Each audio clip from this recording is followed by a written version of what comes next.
Hello everyone, कैसे हैं आप सभी। मेरा नाम है मनीष श्रीवास्तव और आप देख रहे हैं मेरा YouTube channel all exam clear junction. दोस्तों, आज हम बात करेंगे साइंस के वन लाइनर के क्वेश्चन जो कि बहुत ही ज़्यादा इंपॉर्टेंट क्वेश्चन होंगे और आपके आरआरबी एनटीपीसी के एग्ज़ाम में रामबाण क्लास होने वाली है।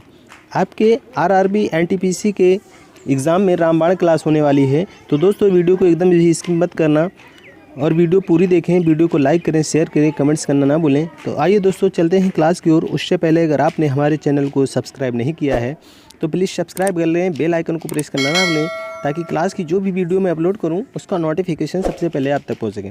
दोस्तों, आज हम बात आपको करेंगे, तो जो क्वेश्चन बताएंगे वो आरआरबी एनटीपीसी के एग्ज़ाम में रामबाण क्लास होने वाली है। ठीक है, जो भी क्वेश्चन होगा आपका रामबाण होगा। ठीक है, तो ये आपके जो विज्ञान के क्वेश्चन है साइंस के, ये पिछले साल पूछे गए थे और आपके हर एग्ज़ाम की रेलवे में ये बार बार यही क्वेश्चन पूछे जा रहे हैं। तो आपका पहला क्वेश्चन हो जाएगा, पहला क्वेश्चन है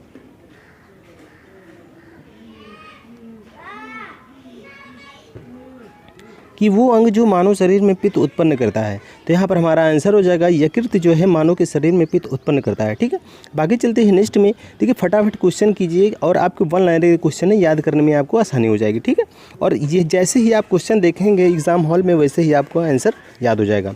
पौधों का नाम देने का विज्ञान है। देखिए, पौधों का नाम देने का विज्ञान आपका हो जाएगा तो वो हो वार्गिक ने पौधे का नाम देने का विज्ञान, मतलब कि किसको कहा जाता है, तो वार्गिकी को कहा जाता है। तो यहाँ पर हमारा आंसर हो जाएगा वार्गिकी। ठीक है, सफ़ेद फ्लैग किसे कहते हैं। देखिए, सफ़ेद फ्लैग की बात कर रहे हैं तो सफ़ेद फ्लैग एक टीबी कहते हैं, जो टीबी एक बीमारी होती है और आदमी इसमें बहुत परेशान हो जाता है। तो इसमें हमारा आंसर हो जाएगा टीबी। ठीक, अब आगे चलते हैं नेक्स्ट में। तो नेक्स्ट है आपका कि किस कोशिकांग को आत्मकथा की शैली कहा जाता है। देखिए, किस कोशिकांग को आत्मकथा की शैली कहा जाता है, तो इसमें लाइसोसोम को, किसको, लाइसोसोम को जो है आत्मकथा की शैली कहा जाता है।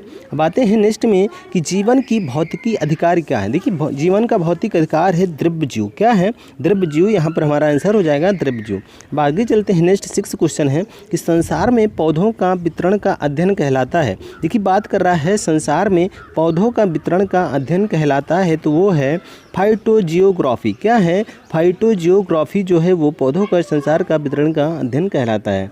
ठीक है, अब आगे चलते हैं नेक्स्ट में। तो नेक्स्ट है आपका कि पराग कारणों का अध्ययन कहलाता है। देखिए, पराग कारणों का अध्ययन कहलाता है पैनोलॉजी। किसको, पैनोलॉजी को। अब आगे चलते हैं नेक्स्ट में कि हिस्टोरिया प्लांटेरम पुस्तक के लेखक कौन हैं, तो वो हो जाएंगे आपके थियोफ्रैंटस। क्या हो जाएंगे, थियोफ्रैंटस। आगे चलते हैं नेक्स्ट में। तो नेक्स्ट है आपका कि किस पोषक तत्व का सर्वप्रथम मुंह में पाचन होता है। देखिए, कार्बोहाइड्रेट को, किसमें, कार्बोहाइड्रेट के सर्वप्रथम मुंह में पाचन होता है। बातें हैं नेक्स्ट में। तो नेक्स्ट है आपका हिस्टोरिया इनोमिनियन के लेखक कौन है। देखिए, हिस्टोरिया एनिमेलियन के लेखक हैं आपके अरस्तु जी। कौन है, अरस्तु। तो यहाँ पर हमारा आंसर हो जाएगा अरस्तु। अब आगे चलते हैं नेक्स्ट में। तो मानव शरीर में बीपी का कौन नियंत्रित करता है। देखो, एड्रीनल ग्रंथि जो मानव के बीपी को नियंत्रित करता है, तो यहाँ पर हमारा आंसर हो जाएगा एड्रीनल ग्रंथि। ठीक है, अब देखिए नेक्स्ट है कि जीव द्रव्य के पृथक्करण एवं संयोजक से संबंधित वनस्पति विभाग की शाखा किसको कहा जाता है, तो टिश्यू कल्चर को वनस्पति विज्ञान की शाखा कहा जाता है। मेरे दोस्तों, वीडियो अच्छी लगे तो वीडियो को लाइक करें और शेयर करना ना भूलें। अब आगे चलते हैं नेक्स्ट में कि सजीव और निर्जीव के बीच की कड़ी किसे कहा जाता है। तो सजीव और निर्जीव को कड़ी को हम बैक्टीरियोफेज कहते हैं। क्या कहते हैं, बैक्टीरियोफेज कहते हैं, जो कि सजीव और निर्जीव के बीच की कड़ी कहा जाता है। अब आते हैं नेक्स्ट में कि सबसे दुर्बल अम्ल कौन है। देखिए, सबसे दुर्बल अम्ल है आपका कार्बोनिक अम्ल। ठीक है, तो यहाँ पर हमारा आंसर हो जाएगा कार्बोनिक अम्ल। पौधों में प्रकाश संश्लेषण पत्तियों के किस भाग में उत्पन्न होता है, तो पर्णदल के भाग में पत्तियों का संश्लेषण के भाग, मतलब कि पर्णदल में होता है। अब आगे चलते हैं नेक्स्ट में। तो नेक्स्ट है आपका कि पुष्प का नर जननांग है। देखिए, पुष्प का नर जननांग है वो है पुमंग। क्या है, पुमंग। तो पुष्प का मर्यादा। अब आते हैं नेक्स्ट में कि पुष्प का मर्यादा जननांग है जयांग। क्या है, जयांग। आगे चलते हैं नेक्स्ट में कि घास का कौन सा अम्ल पाया जाता है। देखिए घास में कौन सा अम्ल पाया जाता है मेरे दोस्तों, तो वो हो जाएगा बेंजोइक। क्या हो जाएगा? बेंजोइक अम्ल घास में पाया जाता है। ठीक है, अब आगे चलते हैं नेक्स्ट में कि बीजों में सुषुप्तावस्था रखने वाला वृद्धि रोधक हार्मोन है। तो वृद्धि रोधक हार्मोन जो हो जाएगा आपका, वो हो जाएगा एसिबिसिक एसिड। क्या हो जाएगा? एसिबिसिक एसिड। ठीक है, तो यहाँ पर हमारा आंसर हो जाएगा एब्सिसिक एसिड जो है बीजों के सुषुप्तावस्था रखने वाला वृद्धि रोधक हार्मोन है। ठीक है, अब आगे है नेक्स्ट है कि आंसू की पीएच मान कितना होता है। देखिए आंसू का पीएच मान आपका 7.4 होता है। तो आगे यहाँ पर हमारा आंसर हो जाएगा आंसू की पीएच मान 7.4। ओके, अब आगे है नेक्स्ट है आपका NADN में कौन सा अम्ल होता है। RNADNA में कौन सा अम्ल होता है, तो इसमें हो जाएगा फास्फोरिक अम्ल होता है। अब आते हैं नेक्स्ट पे कि बांकी टॉप रोग किस पौधे में होता है। देखिए बांकी टॉप की बात कर रहा है, बांकी रोग किस पौधे में होता है, तो वो केला के पेड़ में होता है। तो यहाँ पर हमारा आंसर हो जाएगा केला। अब आगे चलते हैं नेक्स्ट में कि पौधों में फूल बनने में सहायक हार्मोन कौन देता है, तो क्या देता है? साइटोकार्निक। न किसने? साइटोकार्निक। ठीक है, गन्ने में कौन सा अम्ल होता है, तो गन्ने में ग्लाइकोइना। क्या होता है? ग्लाइकोइना गन्ने के में अम्ल होते हैं। ठीक है, अब आगे चलते हैं नेक्स्ट में कि नेक्स्ट है आपका कि गेहूं में अम्ल होता है। तो गेहूं में अम्ल दोस्तों हो जाएगा ग्लूटेनिक अम्ल। क्या हो जाएगा? ग्लूटेनिक अम्ल। अब आगे है नेक्स्ट, किसके अवशोषण में विटामिन सी मदद करता है, तो हमारा आंसर हो जाएगा लौह, मतलब कि लोहा में विटामिन सी की मदद करता है। अब आगे चलते हैं नेक्स्ट में कि नेक्स्ट है आपका कि मछलियों के यकृत में किसकी प्रचुरता होती है। मछलियों के यकृत में किसकी प्रचुरता होती है, तो यहाँ पर हमारा आंसर हो जाएगा, वो हो जाएगा D number is correct option. D number is correct option. ठीक है, अब आगे चलते हैं नेक्स्ट में कि मानव शरीर में कौन सी विटामिन संश्लेषित होते हैं, तो वो होते हैं के एंड डी होते हैं, जो कि मानव शरीर में विटामिन संश्लेषित होता है।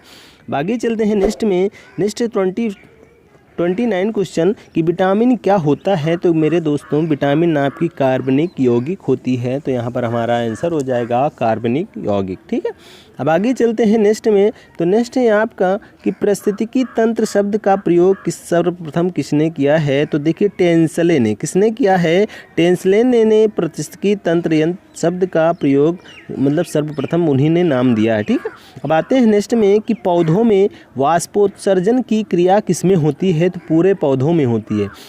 कोई भी पौधा हो, पेड़ हो, पौधे हो, फूल हो, कोई भी, तो उसमें वाष्पोत्सर्जन की क्रिया होती है। ठीक है, अब आगे चलते हैं नेक्स्ट में, तो नेक्स्ट है आपका कांक्रोच सांस लेता है कि वो किसके कारण लेता है, तो यहाँ पर हमारा आंसर हो जाएगा वातक के कारण वो सांस लेता है। अब आते हैं 33 पे कि हृदय की धड़कन नियंत्रित करने के लिए आवश्यक है, तो पोटेशियम की आवश्यकता है। तो यहाँ पर हमारा आंसर हो जाएगा पोटेशियम। अब आगे चलते हैं नेक्स्ट में, तो नेक्स्ट है आपका टेप वर्म जो है किस में है, मतलब पूछ रहा है कि टेप वर्म कौन सी बीमारी, तो किस बीमारी होती है, तो यहाँ पर सूअर में होती है। क्या होती है? सूअर में होती है। सूअर में जो है टेप वर्म बीमारी होती है। तो यहाँ पर हमारा आंसर हो जाएगा सूअर। जेंथाल के कारण फलों में कौन सा रंग उपस्थित होता है, तो यहाँ पर मेरे दोस्तों पीला अंग उपस्थित होता है। तो यहाँ पर हमारा आंसर हो जाएगा पीला। पीला मतलब कि येलो। ठीक है, अब आगे चलते हैं नेक्स्ट में, तो नेक्स्ट है आपका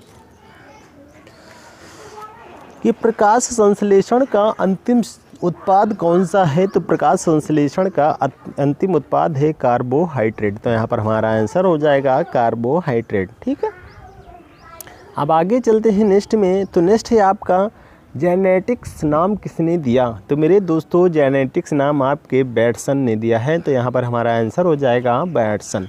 इंसुलिन में, अब आगे चलते हैं नेक्स्ट क्वेश्चन है आपका, इंसुलिन में निम्न में से कौन सी धातु उपस्थित होती है, तो देखिए उसमें जस्ता उपस्थित होती है। कौन सी धातु? जस्ता धातु उपस्थित होती है, इसलिए हमारा आंसर हो जाएगा जस्ता। अब आगे चलते हैं नेक्स्ट में कि जीव के प्राकृतिक चयन का सिद्धांत की उपस्थित किया है तो किसने किया है, डार्विन ने किया है। तो यहाँ पर हमारा आंसर हो जाएगा डार्विन। अब आगे चलते हैं, नेक्स्ट क्वेश्चन है कि एक कोशिका में पाए जाने वाले सर्वाधिक पदार्थ कौन से हैं। तो देखिए दोस्तों, एक कोशिका में पाए जाने वाले सर्वाधिक पदार्थ आपका प्रोटीन है, हमारा आंसर हो जाएगा प्रोटीन। अब आगे चलते हैं नेक्स्ट में, तो नेक्स्ट क्वेश्चन है आपका, नेक्स्ट क्वेश्चन है इकोलॉजी शब्द का सर्वप्रथम प्रयोग किसने किया। देखिए इकोलॉजी की बात कर रहा है कि इकोलॉजी शब्द का प्रयोग सर्वप्रथम किसने किया है, तो रिटर ने किया है। तो यहाँ पर हमारा आंसर हो जाएगा रिटर। गुण, अब आगे नेक्स्ट क्वेश्चन है कि गुणसूत्रों में पाए जाने वाले आनुवंशिक पदार्थों को कहते हैं जीनोम। क्या कहते हैं, जीनोम। तो यहाँ पर हमारा आंसर हो जाएगा जीनोम।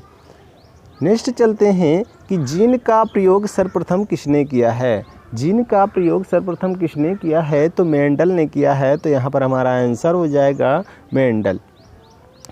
आगे नेक्स्ट क्वेश्चन है पित्त क्या होता है। देखिए पित्त एक हरे पीले रंग का क्षार होता है। तो यहाँ पर हमारा आंसर हो जाएगा हरे पीले रंग का क्षार। तो क्या हरे पीले रंग को क्या कहते हैं, पित्त कहते हैं। क्रेमोटीन, अब आगे नेक्स्ट क्वेश्चन है कि क्रेमेटिन नामक पदार्थ से किसका निर्माण होता है, तो गुणसूत्र का होता है। किसका होता है, तो गुणसूत्र का होता है। तो यहाँ पर हमारा आंसर हो जाएगा गुणसूत्र। अब आगे चलते हैं नेक्स्ट में, नेक्स्ट है आपका कि रक्त को ब्लड बैंक में कितने तापमान पर सुरक्षित रखा जाता है। तो मेरे दोस्तों 40 फ़ारेनहाइट के तापमान पर रखा जाता है। तो यहाँ पर हमारा आंसर हो जाएगा 40 फ़ारेनहाइट। ठीक है, 40 फ़ारेनहाइट मतलब कि 40 फ़ारेनहाइट पे तापमान पर सुरक्षित रखा जाता है। अब आते हैं नेक्स्ट में, तो नेक्स्ट है आपका कि प्लेट्स कहाँ नष्ट होती है। देखिए प्लेटेट्स कहाँ नष्ट होती है, तो वो प्लेहा तिल्ली में नष्ट होती है। तो यहाँ पर हमारा आंसर हो जाएगा प्लेहा तिल्ली। ठीक है, अब आगे चलते हैं नेक्स्ट में कि मानव शरीर में कार्बोहाइड्रेट पुनः संग्रह होता है। तो वो किस में होता है, तो ग्लाइकोजन में होता है। देखिए मेरे दोस्तों, ये आपके क्वेश्चन जो हम आपको बता रहे हैं ये वन लाइनर के क्वेश्चन हैं और आपके आरआरबी एनटीपीसी के एग्ज़ाम में साइंस के क्वेश्चन 25% से ज़्यादा पूछे जा रहे हैं। तो मेरे दोस्तों ये क्लास आपके लिए रामबाण होने वाली है। ठीक है, अब आगे चलते हैं, नेक्स्ट क्वेश्चन है कि अल्फा कैरोटीन एक प्रोटीन है जो उपस्थित होता है। तो कहाँ होता है, तो वो त्वचा में होता है।